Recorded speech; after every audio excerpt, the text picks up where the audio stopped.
Cruella Estella character. Cruella offers us an origin story that gives us a look into her upbringing. The film shows a girl who seems to have two personalities, Estella and Cruella. Cruella starts off as the sympathetic child victim Estella, a nice though spiky individualistic girl. Cruella was born with the famous half-black half-white hair, who tends to get into trouble with rule-bound authority figures. She was full of energy and edge as a child, and was blessed with creativity, seeing the world from a different perspective from those around her. She often feels like an outsider among her conformist schoolmates. She tries to fit into society's moral standards while embracing their outsider qualities that make her such an inspired designer. She is an imaginative and creative child with a large personality, one that she and her mom agree to call Cruella, and to hide away in social situations in order to interact with people appropriately. Throughout Estella's childhood, Catherine did her best to help her daughter conform to the world around her. She wanted Estella to be able to be polite, thoughtful, and considerate of others. But for the most part, Estella channeled her brilliant mind into forming her own style and fighting against the world, which of course included schoolboys.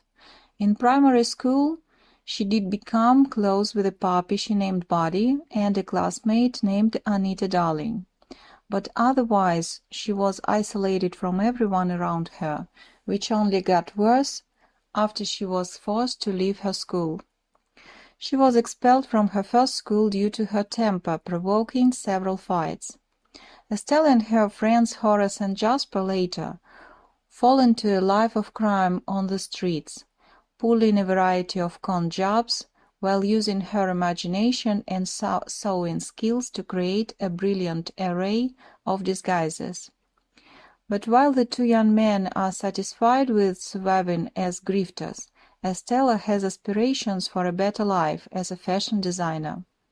As Cruella herself says later, she tried her best to be a sweet Estella, but it didn't work out. From which she concludes that she was a bad Cruella from the very beginning, and I agree with her. I believe that Estella is the result of upbringing, or more precisely training, on the part of her foster mother. That is why the main character had to make efforts to meet Catherine's expectations. After all, to be yourself, you don't need to do the heavy lifting. So the movie delves into a long-standing nature versus nurture debate. According to recent studies, environment and our situations do in fact impact our lives, but not the way in which we would typically react to these environmental factors. We are preset with personality traits that are the basis for how we would react to situations. General opinion about the movie. Cruella 2021 is Disney's reboot remake that posits Cruella as a protagonist and tells the story of her childhood and youth. It's a gorgeous-looking movie. Cruella tells her story by commenting on the events in the film. Her dark backstory reveals how a young girl could grow to become an iconic, brilliant, and fashionable villain. Emma Stone is good as Cruella, but really the star of this movie, and the person who steals every scene she is in, is Emma Thompson. She's amazing in the film. She is one of the best Disney villains in a long time. She is a ruthless, relentless, absolutely horrible human being. So we finally know why Estella is like that. We know why she couldn't let go of her Cruella persona. Because she is the daughter of a crazy, cruel woman. Like mother, like daughter, I guess. So Cruella is what she is because of bad genetics and mommy issues. She despises the Baroness, but also wants nothing more than to become her. We have movies like Cruella and Maleficent that try to take some of the most despicable villains in all of the Disney canon and reframe them as misunderstood underdogs, or some kind of a sympathetic and empowering feminist icon that the audience is supposed to root for. But in the case of Cruella, it doesn't work. I have a lot of conflicted feelings about it. It turns out the movie's biggest fault is its central premise and character. It's a problem when an origin story of a character doesn't end up feeling like the character.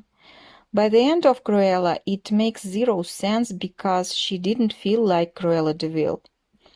They told us it is, but it doesn't feel like a Cruella de Vil's origin story. It had nothing to do with 101 Dalmatians. As established in all previous versions of the character, Cruella is a symbol of greed, vanity, narcissism, and being a sociopath. Her last name is designed to look like the word devil. Inherently, some of the audience are gonna have some problems with that, in light of where she ends up. I ask the question, why are they trying to manipulate me into rooting for a sociopath? Though, as the audience, we know down the line she's kidnapping 99 puppies for the purpose of turning them into a coat. If I didn't know who she was, this wouldn't be a problem, but the entire point of the movie is that we do know who she turns into. The backstory of Emma Stone's Cruella doesn't make her a more sympathetic character than has been depicted before. She's not the victim. She is not a victim deprived of the right to choose.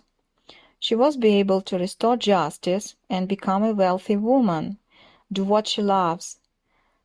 She could have stopped in her war with the world, but she didn't want to.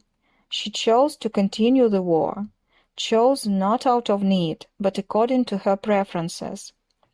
And only as Cruella she feels like she can thrive.